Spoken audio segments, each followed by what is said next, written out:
नाज़रीन ख़बर शेयर कंदा हलूं असांजे रिपोर्टर फैसल शहजाद जी ये रिपोर्ट। जीअं त कुछ ॾींहं अॻु कलंदरी प्रेस क्लब जे सहाफ़ियुनि सां मुख़्तलिफ़ माण्हू मोतबार धमकियूं ऐं हमला करे रहिया आहिनि। जीअं सेवण में सहाफ़ी मोहम्मद यूसुफ भट्टी जे मथां संदसि सौटनि मोहम्मद आरिफ भट्टी, मोहम्मद उस्मान भट्टी, मोहम्मद इस्माइल सियाल, अब्दुल सत्तार भट्टी पारां मोतमार हमलो कयो वियो।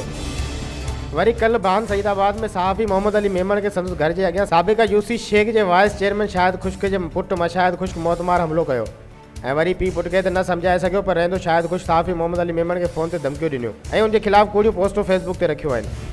जिनजी ज़्यादतियुनि ऐं ॾाढाइनि जे ख़िलाफ़ कलंदरी प्रेस क्लब में सहाफ़ियुनि एहतिजाजी मुज़ाहिरो करे प्रेस कॉन्फ्रेंस करे DIG हैदराबाद नईम अहमद शेख ऐं SSP जाम शोरो अमजद अहमद शेख खां मुतालबो कयो आहे त सहाफ़ियुनि जे मथां मोतमार हमलो कंदड़ जा नोटिस वठी सहाफ़ियुनि खे तहफ़ुज़ फ़राहम कयो वञे। जीअं त काफ़ी ॾींहंनि खां कलंदरी प्रेस क्लब सेवण जे सहाफ़ियुनि सां इंतिहाई ॾाढाई पई थियनि, या त चेयरमैन साबिक़ा यूसिन जा उन्हनि जो दिमाग़ ख़राबु आहे, या त उन्हनि करप्शन में एतिरो पैसो कमायो आहे जो पंहिंजी औलाद खे लगाम नथा ॾेई सघनि। कुझु वक़्तु अॻे मूंसां ख़ुदि यूसी चेयरमैन कयो जेको मजबूर थी वियो, पूरी सिंध में एहतिजाज थिया, जंहिंजो ठाह थी वियो असांखां मौज़रत की मोतमार धमकी। वरी 2 ॾींहं अॻु कलंदरी प्रेस क्लब जे नाइब सदर मोहम्मद यूसुफ भट्टी सां पंहिंजे ई सोटनि हमलो करे संदसि तशद्दुद ज़ख़्मी करे ऐं हिनखे उछले विया संदसि रेस्ट हाउस संदसि उतां। ही रोज़ रोज़ नाजाइज़ियूं केरु बर्दाश्त कंदो।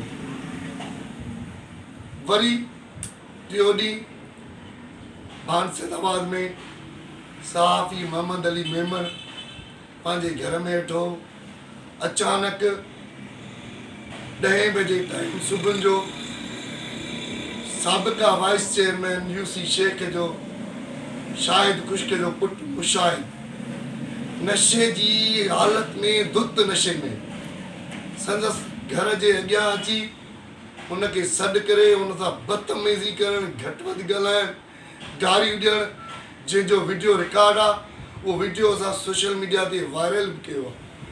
उन जे लाइ असां SHO भान ॾे वियासीं, पर SHO भान ॾे वञण खां अवल असां उनजे चाचे निज़ाम ख़ुश्क सां ॻाल्हायोसीं।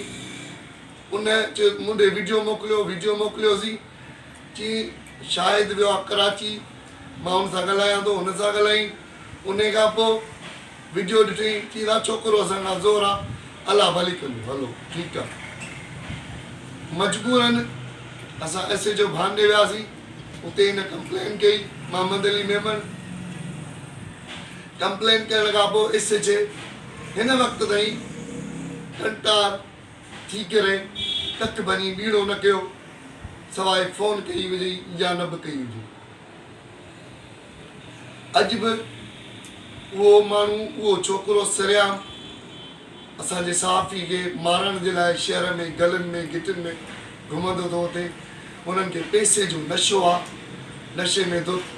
पीउ जो कमु हूंदो आहे पुट खे सम्झाइणु, पर पुटु त बिगड़ियल आहे, पर पीउ लॻे ईअं थो त पुट खां वधीक बिगड़ियल आहे।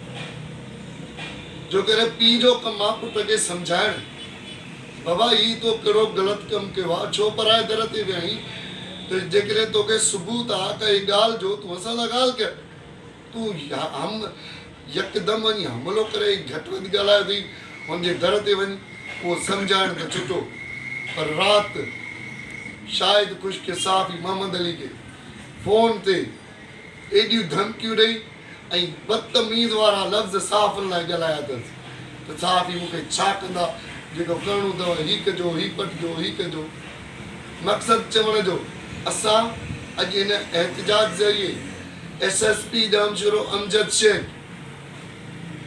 DSP 7 ऐं DIG हैदराबाद की ख़ासि तौर ते उन्हनि खां इहो मुतालबो था कयूं त आख़िर सहाफ़ियुनि सां रोज़ रोज़ असांजे तालके में ॾाढाई छो थी थियनि, असांजे ज़िले में ॾाढाई छो थी थियनि।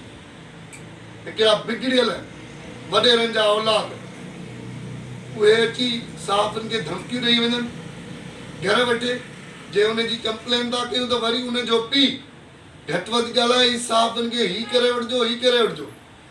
असां SSP साहब तव्हांखे बार बार हिन आवाज़ ज़रिए इहो ॿुधाईंदासीं त असांजो मुतालबो मञो ऐं साफ़ हुनखे तहफ़ुज़ ॾियारियो। हिननि बिगड़ियल औलाद वॾेरनि जे खां तहफ़ुज़ ॾियारियो। किथे ईअं न थिए कि बिगड़ियल औलाद अॼु धमकियूं ॾेई आहिनि घर वेठे सुभाणे के साफ़ खे धक हणी विझनि पोइ असां अड़े करे वञूं। जंहिंजे करे SSP साहब असां तव्हांखे ही अर्ज़ था कयूं ख़ुदारा इन्हनि माण्हुनि लाइ नोटिस वठी जल्द खां जल्द इन्हनि गुंडनि बिगड़ियल औलाद खे वॾेरनि जे खे गिरफ़्तार करे साफ़ उनखे तहफ़ुज़ फिराम कयो वञे। जे न त हीअ असां एहतजाज पूरी सिंध में वसी कंदा। HRJDO न्यूज़ में फिलहाल एतिरो ई। वधीक ख़बरुनि अपडेट जे लाइ ॾिसंदा रहो HRJDO न्यूज़।